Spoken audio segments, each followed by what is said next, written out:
So I'm going to start by introducing Kevin, who's working, he's just a jack of all trades and a master of many, which I think is an incredible asset to the community.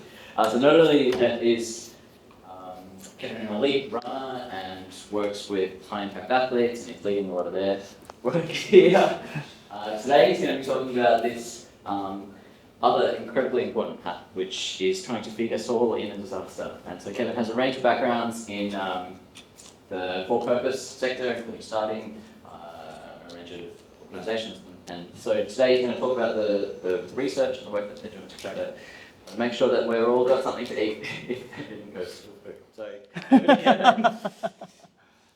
Thank you, Michael. I guess I don't need this, do I? Can you guys hear me? Yes. I'm gonna. Yeah, lovely. Thank you. Okay, so hello everyone. Thank you for coming today. We're the Alliance to Feed the Earth in Disasters, or ALLFED, and I'm joined by my colleagues Ross and Farah today, and we are going to talk about some of the work that we've been doing. We'll chat for a little bit and then invite these guys, including Greg, who's frantically trying to get the Wi-Fi password sorted, up for a Q&A where we can dive a little bit deeper into some of the discussions. We'll be using swap cards, so if you have any questions that come up during our presentation, chuck them into swap card and we can address them straight afterwards. If you're going for a morning walk last year, in summer in Melbourne, you may have seen a particularly spectacular sunset like this one. And all throughout Australia and New Zealand, people, if you were here, were raving about the sunrises and the sunsets, about how beautiful they are. On this walk, you probably did not see a 19th century piece of art, and you definitely did not see Icelandic bananas, or a Viking from Iceland with bananas. But today we are going to talk about how all of these things link together and how they relate to our work at ALLFED. I'm going to start off this presentation by talking about abrupt sunlight reduction scenarios and why you should care about them and why they are high scale and high importance. I'm going to pass to Farah, who's going to talk about some of our resilient food solutions and jump into the technical aspects of ALLFED's research. And then Ross is going to talk about some of the work we've been doing in Australia and our policy engagement work, which Greg is a big part of as well, and we can jump into that in the Q&A. So, back to the sunsets. Why were they so spectacular last year? A quick primer on the basics of a sunset. Here's the sun. It's shining through the atmosphere. As the sun goes through the atmosphere, particles scatter the light. The red light scatters less easily than the rest of the light, and the sunset appears red to someone where the light has passed through more of the atmosphere. A volcanic eruption can shoot soot and ash and particulate matter into the atmosphere. How does this affect a sunset? Well, a regular sunset looks like this. With that extra soot, more of the light is deflected out, leaving more of the red and vivid colours, resulting in a more vivid sunset. Relatively small amounts of particulate matter just result in some beautiful views and don't have a noticeable impact on our climate. And first bingo, what is the relationship between the sunset and a 19th century painting?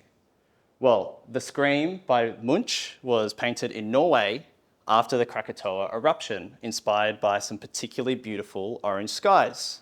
At the time, he had absolutely no idea that this was from a volcano eruption on the other side of the world in Indonesia.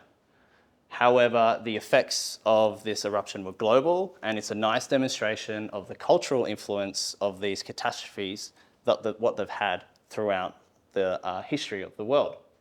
And the Melbourne sunset was as a result of the Tongan eruption, the Hunga Tonga Hunga Ha'aipi eruption, which happened in early 2022. And a similar orange, beautiful sky was the result. Here's a scan of the taken in early 2022 of the sky above Australia. And you can see the regular clouds, maybe I'll point to this one. You can see the regular clouds over here, And then way up in the stratosphere is the volcanic clouds. So these are the ones that were having an impact and scattering that light, which is different to a normal sunset. And so far we've seen the consequences of these volcanic clouds just as a sunset. But what happens if this turns into a lot of soot? When there are huge amounts of particulate matter entering the atmosphere, this is what we call an abrupt sunlight reduction scenario. And this is where ALLFED is focusing our work. Sometimes it's called a sun blocking event or a nuclear winter. And volcanoes aren't the only way that this can occur. Asteroid impacts and nuclear war can also result in a sun blocking scenario. And as you can see up here, nuclear war has the highest likelihood of these class of events of resulting in an abrupt sunlight reduction scenario. So jumping into some of the research on these catastrophic risks and talking about why food is important here. Avon et al. Looked at which parts of our society are affected by these global catastrophes. And what they found time and time again is that food system collapse is linked to all of these different classes of catastrophic event. And this is due to the food system being particularly reliant on some inputs which may disappear in these events. For instance, food systems are heavily reliant on a stable climate, heavily reliant on trade, and also reliant on agricultural inputs like fertilizers and pesticides. And this reliance makes it very vulnerable to disruptions in the status quo. A historical look at collapse of civilizations sees that famine has been a significant contributing factor over the years. However, in the last 100 years or so, we haven't seen any of these civilizational collapses. This is likely due to our interconnected global food trade system, which means that if there is a localized or regional issue, food shock, that global systems can come in to step up and meet the food demand in that area. This doesn't mean that our food systems can survive a global food shock where simultaneously all food systems are affected, and this does mean that we can have a global famine. Just because it hasn't happened in our living memory does not mean it is not impossible. In fact, Xie et al. Published some work on this last year, which looked at food system collapse and gives you some idea of the scale of what we're talking about when we say food system collapse. Massive disruption to climate leads to massive disruption to our food systems. In a nuclear winter, we could expect large parts of the northern hemisphere to be sub-zero temperatures in summer. And this can result in 80 to 90% food loss. And some other teams have done research and have concluded approximately 75% global mortality in these worst case scenarios with no adaptations and no forward planning. This is a very grim picture. This down here, we're seeing 90% global food loss for crops, and the other parts of the food systems have similar effects on them.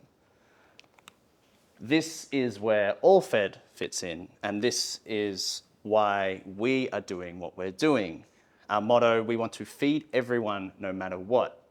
And this diagram up here categorizes the global food production as with the disasters and sees which disasters have the biggest impact on our global food production. On the left here, we can see local disasters such as slow climate change or a hurricane, and we don't expect these to have a significant impact on global food production. They are also not very neglected, as state, federal, international bodies are worried about these things and are working on them. Moving into global disasters such as volcanic eruptions or pandemics or extreme global warming, this is an area where global food shocks are significant to a point that we haven't seen them in living memory. Moving further along, loss of industrial civilization is a different class of catastrophe where we are losing whole power grids and industrial processes due to potentially solar storms or space weather, as it's sometimes called, knocking out entire electrical grids and not being able to restart them, which means that our normal ways of creating a normal agricultural process are falling over. Oh, too far. And finally, global catastrophes are what we were talking about with those significant, those really 90% bottom out ones. And that's massive global nuclear war or supervolcanoes. And these are resulting into up to 100% production loss. And then finally, all the way over there, we have existential risk. And these are things that lead to direct human extinction where food is not an important part of the picture. And so ALLFED, we are focusing on this middle area. The left side is low scale, low neglectedness. The right side, high scale, but low tractability. And in the middle, we are in the sweet spot of where we can make a difference. The scale is high and no one else, well, very few others are working in this area. Okay, so far we've talked about abrupt sunlight reduction scenarios, why it's important, the scale of what we're talking about. But what could be done to make our food systems more resilient? I did say that I was going to talk about Icelandic bananas. I brought some, these are Australian, but you can get them afterwards, free for the speakers. What does this all mean? So, this is a photo of a greenhouse in Iceland. They have an entire village dedicated to greenhouses. They have abundant geothermal energy, and they are growing all sorts of crops in there. Why is it such an interesting story for us is that it's an example of growing crops that are adapted for a warm climate in a cold climate. And this is exactly the situation we might find ourselves in an abrupt sunlight reduction scenario. And at ALLFED, we've developed a suite of research that has identified these opportunities to grow food and increase food production in areas where it would otherwise be decreasing.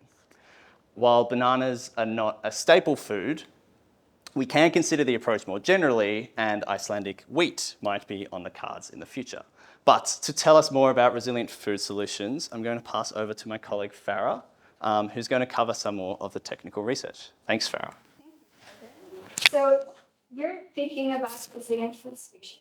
And resilient food solutions are solutions that we may be able to scale up for resilience and scale up for response. This would be in anticipation of agricultural shortages that may arise either because of increased demand or decreased ability to farm. But you're probably thinking, what makes a food resilient? There are two metrics, cost and ramps. Let's talk about this in a bit more detail. But first, the fundamental question, can resilient food solutions actually increase food availability in an ASRS? So let's take a look at this time series. I am illustrating the worst case and best case scenarios. So without resilient food solutions, as you can see up there, but with trade and simple adaptations, we should be able to meet the needs of 30% of the human population. In other words, at best, 70% of the population will be starving. In principle, shutting off biofuel production and making sure that there is less food waste can only do so much. But with resilient food solutions, trade, simple adaptation, stopping the breeding and increasing the culling of animals, the management of stock and storage solutions, and resilient food solutions can meet 147% of caloric needs. This is how much food will be available if all possible measures are taken. We can see that this is a very big difference. And I would like to emphasize that if only the most obvious things are done, we experience a massive shortfall, which would result in a very high mortality rate. However, if you prepare for such an event and invest in resilient food solutions, the picture is completely different. In such a case, we can feed everyone and have an excess case of excess calories. This means we can sustain around half of the global food production with people still meeting their caloric requirements of 2,100 kilocalories. But what are resilient food solutions? ALLFED and other teams are looking at a wide range of resilient food solutions, including but not limited to single-cell protein, marine wild capture fisheries, and wild edible plants. I will be discussing the 3 most promising resilient food solutions in Australia. Let's take a look at crop relocation, greenhouses, seaweed, and industrial food solutions. So, just to recap, in an ASRS, things would be cold. However, there are still places where we can grow food, particularly cold-tolerant crops such as potatoes, sugar beets, and wheat. So, for instance, in the tropics, we would still technically be able to grow many crops that we grow in Europe today. Seed availability from Tibet and other high altitude areas and the distribution of crop varieties are incredibly interlinked. We would also have to consider the current irrigation infrastructure, availability of fresh water and groundwater. Considering this, we should technically be able to sustain 36% of our caloric needs within a period of 12 months, with the potential of feeding everyone within a span of 30 months. Food diversification could also be enhanced by using greenhouses. We can technically increase crop yields, so this would be only useful dependent upon export one to the rest of Asia and the Pacific. In sum, greenhouses are small scale, decentralized, and energy efficient. You just need polymer, softwood, fasteners, and construction aggregates such as gravel. Some future work we would like to see here would be to learn how to grow any crops that are not cold tolerant in projects such as that's for space project in the University of Adelaide. And you're probably thinking, are there native plants that we have yet to look into? Most likely. Seaweed is also exciting because it is a scalable nature-based solution for food, feed, fiber, fuel, and chemicals. It is also currently one of the fastest growing food production sectors in the world, as well as in Australia. Let's take a look at the clusters. As you can see here in cluster 1, it is more green than cluster 2. I would like to just, instead of focusing on the technical aspects, I would just like to let you know that the modeling results shown here illustrate how even at ASRS, there will be areas in Australia still suitable for growing seaweed, some places more than others. It will still be less than some of the other countries due to the general lack of nutrients in the oceans around Australia, but we should be able to meet the caloric needs of Australia by around 27%. In principle, we can replace 2% of human food with seaweed and 10% of animal feed with other varieties. As you can see here, production can be quickly ramped up due to the exponential growth of seaweed, especially if it were to be grown regularly. We should be able to meet this within a span of 15 months. But what does this look like in practice? Let's take a look at the clusters again. As you can see here in cluster 2, the vast majority of seaweed cultivation is currently happening there. It is currently planned to happen from 2020 to 2030. However, as you can see here, cluster 1 is where the vast majority of seaweed cultivation would be technically possible in an ASRS. So this means that there is an implementation gap that must be addressed. That said, it is very promising to say that one of the most resilient food solutions that we are looking at would ideally be deployed in partnership with other resilient food solutions where appropriate. In other words, it is very context specific. While seaweed can only meet 27% of our caloric needs, marine wild capture fisheries could perhaps contribute even more. Duckweed growing ponds could perhaps contribute even more. That's for future work. But let's take a look at other solutions such as industrial food solutions. So one other solution that we're looking at is called single cell protein, which can either be hydrogen or methane digest. It is made from 4 ingredients, namely nitrogen, carbon, oxygen, as well as an energy source, which may either be methane or hydrogen. Similar to the resilient food solutions previously discussed, the speed and cost of production would determine accessibility. In comparison to other resilient food solutions, we would need to consider its nutritional value, resources needed for production, skilled labor, as well as machinery and equipment construction capacity. All else being equal, with the use of stranded natural gas as well as excess natural gas, methane SCP has the potential to be a sustainable source of protein for 90% of the population. For this resilient food solution, we would be very interested in looking at pilot projects, specifically the fast construction of such projects. So, resilient food solutions actually increase the availability of food in an ASRS. Yes, it has the potential to feed everyone, even in extreme disasters. However, they all need significant preparation to be scaled up. Right now, many of the solutions would be very difficult to be implemented instantly.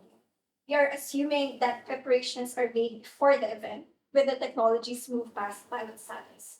This is not the case for several of the recent food solutions. And this is one of the reasons why we aim to create a suite of solutions that can be tailored to specific contexts, from low tech and low cost to high tech and low cost, or at least reasonably cost. Now, what would a scenario like this look like in Australia? Thanks, Farah. Okay, so I'm going to walk through why we think Australia is a special case in developing resilience to ASRS. So this is partially based on recent work by Boyd and Wilson et al., who looked at several factors that contribute to the ability to continue advanced civilization during an ASRS, things like availability of fossil fuels, cultural factors, environmental factors, and several more. And as shown up here, these basically say Australia is a great place to try and keep advanced civilization going during an ASRS. So from this, we've motivated future research and for Australia for ALLFED to look into Australia as a place to respond to an ASRS. The diagram shown up here is looking at how a ASRS would impact the Asia-Pacific region. And this shows present-day calories on the left and how increasing amounts of particulate matter, which is in teragrams, would impact the calorie production. So on the left, we have a smaller volcanic eruption or nuclear winter, and on the right, we have a larger one. And key takeaways from this are that a large eruption over here would put calorie requirements below the minimum production. And on the left, even a small shock, although it doesn't look like much, would still cause significant harm because of the cost of food and how that would respond to a shock. So next, and this I think is the promising part, we looked at how deployment and adaptation of the food system within Australia might change production under an ASRS and climate conditions. Just to highlight, this only takes into account what the climate would mean and doesn't fully factor in supply chain impacts. But interestingly and importantly, it shows that Australia is actually quite well positioned with a good response and adaptation in an ASRS to increase production. This has a variety of benefits, such as ensuring food production for Australians, but beyond that, this would allow Australia to export food to the Southeast Asia region, which obviously has significant humanitarian benefits in a food shortage. So there's a lot that can be done. But this raises the question, how do we take this like hypothetical research and how can we move towards actually implementing this within Australia? And we've recently been able to start doing some of this work from taking the research and high-level planning and move towards developing an Australia-specific response plan and sharing this with relevant orgs within Australia. There are some acronyms up there for who we've interacted with. I'm not going to spell out who they are, but we've talked with government bodies, and that is largely thanks to Greg, who has been instrumental in us having meetings and being able to talk to national government groups about what can be done. Alongside this, we've also started to interact with some state governments for more practical implementations of both planning and exploring how we could develop pilot projects for several of the resilient foods within an Australian context. And I think, interestingly, especially in light of the conference that's had people talking about alternative foods in an Australian context, as well as climate opportunities, I think there's a bit of a synergy here and potential win-win-wins for Australia in relation to resilience, climate, and alternative proteins that is interesting to look at moving forwards. So yeah, this highlights how several resilient foods, notably hydrogen single-cell protein and seaweed, sort of sit between these different EA cause areas and could be explored and collaborated on moving forwards.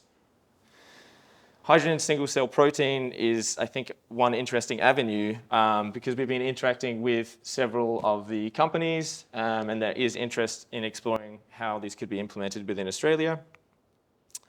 And there are several benefits that were discussed primarily by Farah when she was talking through resilient foods, but I think the key points are that these create a hydrogen single-cell protein can create a high-quality non-animal protein.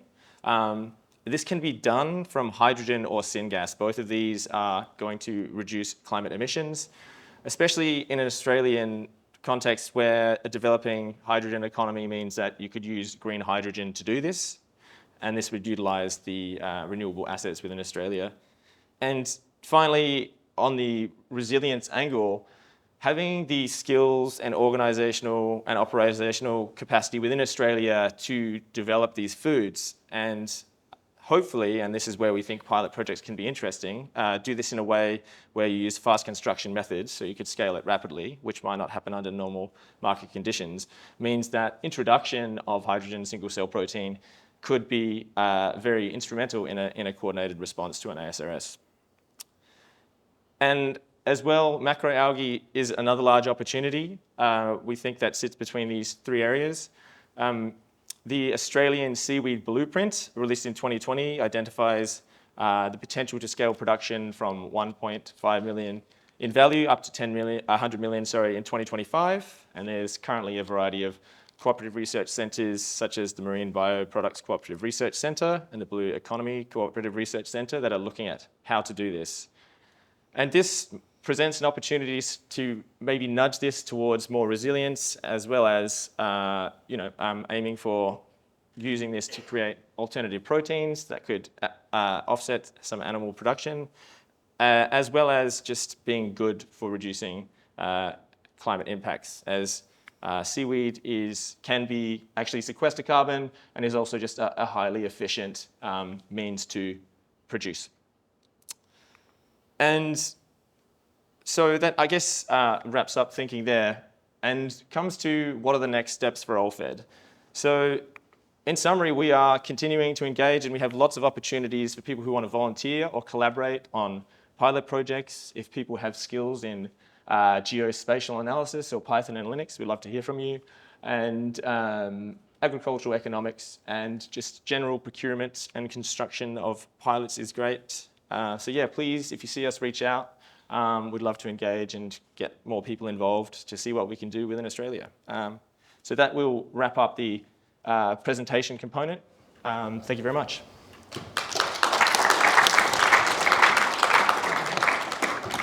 So guys, we've got about 10 minutes for questions. So please make sure you pop them in via swap card. And I think we're going to welcome Greg up onto the panel as well for this part.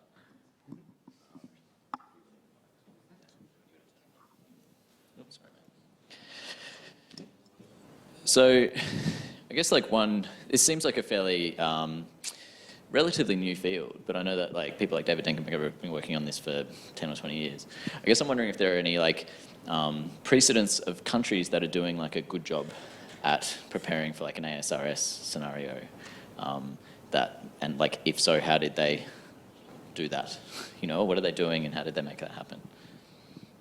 So I think that there's really...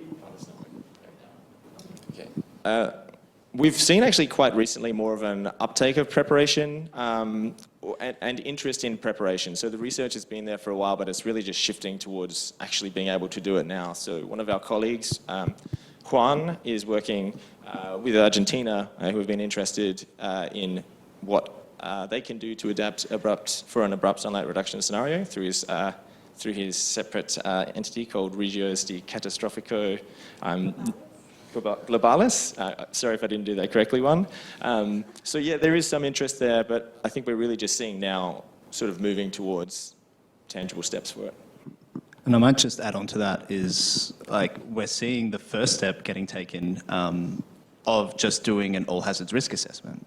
And so the UK government just published their risk assessment, which put nuclear war at, was it like 5% chance like of a nuclear detonation happening every year.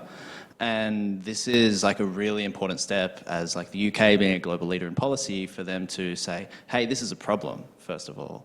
And then once governments are accepting that these catastrophic risks are a problem, I think that really opens the door for us to like talking about these solutions in a more constructive way. So yeah, there's sort of this wave that needs to happen first, I think, for like mass adaptation of the still didn't get it right of the resilient foods. That the government, a lot of governments haven't done like a national risk assessment that would include the sorts of things that you're trying to protect against. Is that right? And therefore, like, though, that's why they're not yet looking at the solutions, because they haven't even seen the threats. Yeah, that's right. If Greg will get fired up if you pass him the mic right now about Australia. Yeah, I guess like the thought at the back of my brain is a conversation we were having with a particular state's emergency management leaders that I won't mention. And we were trying to talk about these sort of issues. And they were like, I guess the way that we're more thinking about it is how can people in our jurisdiction during these kinds of crises continue to access French cheese? And I think this was like quite a sort of a setback, I think, for us in how people were thinking about these issues. So I guess what that highlights is, although you could feed a lot of people with things like single-cell protein, like the cognitive hurdle to get over to the idea like we're going to eat natural gas is like a very, very high hurdle. So there's a marketing problem we got here, basically. How do you overcome that? Don't know, pretty pictures or something. Yeah, like I think part of it is like that national risk assessment process, right? Like you've got to convince people that this risk is really, really real, like more real than they think it is, and that the cost of having a response plan is basically negligible. So like you're mad if you're not spending the tiny bill to have a response plan. The cost of preparing is also, like, it's not nothing at that point, but it's like pretty low at that point. Do you reckon that's right? Yeah, that sounds right to me. And like your anecdote reminded me of another Canberra meeting and the federal meeting, that is, where we spoke about the likelihood of nuclear war and referenced the UK and other sort of like leading probability markets and whatever. And the response we got was, oh, wow, I didn't realize that it was so likely. And it was like you could see light bulbs go off in these people who were involved in emergency management and agriculture. And so, yeah, having those conversations, I think, is having an impact. And it might just be a matter of like time and energy and resources to have these conversations, because when presented in the right way, people have been really receptive. Yeah, so there is some promise. So it's mostly that governments, for example, are focusing on like near-term risk or fires that are going on right now, sometimes literally fires, given the people you're talking to, and therefore they're just like not attending, or they're not aware or getting anyone talking to them about the risks of sort of the catastrophic end of the spectrum that you guys are looking at. Precisely, and they're like specifically excluded from the risk assessments that they're doing. So we can't expect people lower down in the hierarchy to be thinking about them because they are being directed not to. So that's why these national risk assessments, the UK is leading in the OECD, I think, in that their recent is a really, really nice first step and makes our work a lot easier. Okay, so we kind of want to be encouraging our government to be looking at not just the risks that have been happening, but these possible future risks, doing things closer to the UK. Yeah. So that can happen. I mean, one thing that struck me as I was listening, this seems like an academic area that would kind of write itself into like an Australian Research Council grant, right? It's like, hey, there's this chance of this thing, and it's been in Nature Food, and like, you know, or like universities working in biology, it seems like quite a, or like, how has the take-up been as far as like mainstream academic, you know, research and funding sort of institutes been, or is it facing the same problem where like a biologist would prefer to focus on something that's commercializable now rather than commercializable in a 100%? Do you want to take that one? Yeah, I can probably talk to that. I think that's a really good point, and I think what you were gesturing at towards the end is the fact that the most value you get out of these things is under an unlikely circumstance. So it might not be selected under normal market forces by itself. And I think there are opportunities though there where some of these technologies could be like pushed, like roughly 90% to where we want, or through normal market forces. Like we're going to see hydrogen single-cell protein or methane single-cell protein for aquaculture and then maybe for food. But trying to get that last bit of funding to develop it so it can be done quickly, like through this, say, fast construction type setup that we think is going to make it most useful, means that as well as having this sort of like base technology, we've developed this like extra bit that makes it that much more valuable. And so far, we haven't been able to convince like research entities about this, but moving forward, we think that there might be opportunities with the right engagement and framing. But once again, I think sort of bridging the expected value thinking gap is sometimes hard to do in these contexts. Okay, so it's sort of seems like something that with ongoing conversation, you're hoping that will be able to change, that people might be able to see that this is like worth investing their time in. I guess one of the questions from the audience is just trying to see exactly what you feel like success looks like here. So like if there was a massive volcanic reduction like in sunlight, what are we hoping that we are able to do in 20 years from now? Like are we like immediately converting all of our paper mills into producing, what do they do? Did they convert that into protein? Yeah. So like, is that just because we have this handbook about how to do it, or we have the greenhouses pre-built? Like what's success look like in 20 years here from your perspective?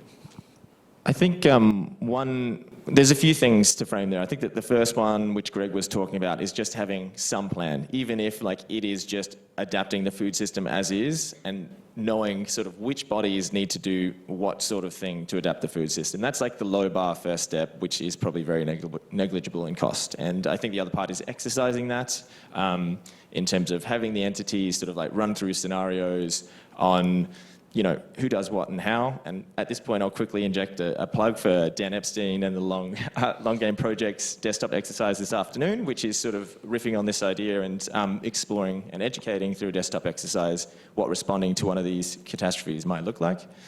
And then I think moving beyond that, then we have things like technology road mapping. So we've discussed some of these resilient foods that we're talking about, and they're at different levels of readiness to be deployed.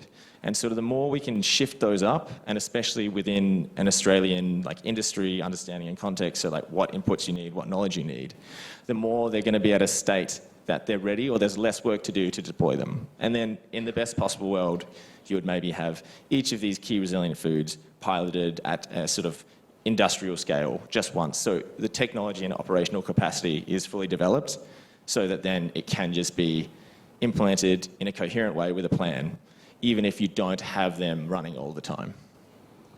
Right. I might just add one thing is that we have food storage as well. And so basically the ideal scenario is catastrophe happens, we realize the food systems are going to start failing. If you saw that graph, like it was after year 2 and year 3 that like it got really bad in that particular scenario. So food storage takes us over any initial shock. We start getting our systems up online through rapid scaling, and then we do not see any mass starvation or any big dip in caloric availability. Yeah. Oh, did you want to add something? Yeah, maybe our aspirational goal is to be able to feed everyone no matter what.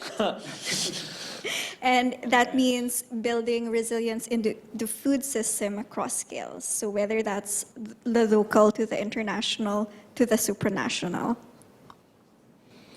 Yeah, okay, so the first thing that you need is, well, first of all, from what you were saying, Kevin, it's not like, if there's a volcano goes off now, we're totally like out of food in a week, right? That there's like ways in which we can survive for a year or two. And what you were saying, Ross, is that, okay, we just need a plan for like what that year or two looks like, and we don't currently have a plan, right? And that should be like a core priority right now. And like, Greg, from your perspective, the planning part is like relatively cheap. That's like, some scientists and public servants for like a year or two, right? It's not like you have to have all those greenhouses built right now, but just like having that plan available would be like really helpful, and that would allow us to feed us no matter what. That would get us to this sort of end goal. Have I kind of mapped that Yeah, like I guess, like in a nutshell, like building a flood levy in a small town in Australia costs about $200 million to sort of build that levy, and then there's a maintenance cost, right? Like, you can run a pretty U-Butte, robust exercising and planning capability for like $4 million a year. You can probably do it adequately for $1 million a year, right? So in a world where like one flood levy for one town is enough to like 10 times over run a super amazing exercising play with planning and exercising, like it seems super cheap. That seems very persuasive.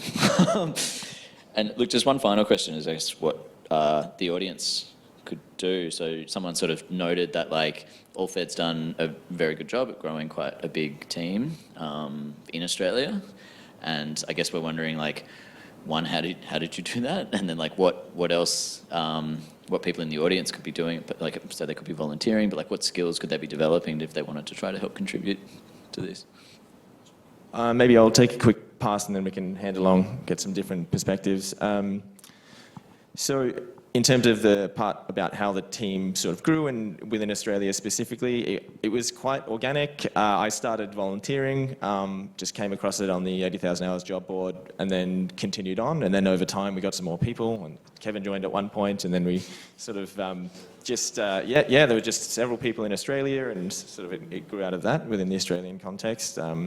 And then I guess separately in terms of how people can get involved and what they can do, I think there's lots and lots of angles. When I started, it was very much more engineering research focused, but now as we move more towards sort of like taking what we've learned and trying to implement it, there is like a whole range of things that need to be done. It's like obviously the policy angle, how do you get these things like into government? Outside of that, there are people wanting to look at sort of like interacting with farmers to see like how tangible and like practical these things would be to be implemented by the people doing it. So like relocation of crop growing, how fast can they learn it? As well as like a whole range of things like marketing that were touched on before. So there's a wide range and opportunities to volunteer. So We might actually wrap things up there. That's a great way to call it. So look, thank you guys for everything you're doing to try to make sure that our pantries are still full in the next 50 years. French cheese. With French cheese. And for sharing that with us today. Can we please give them another round of applause? Thanks everyone.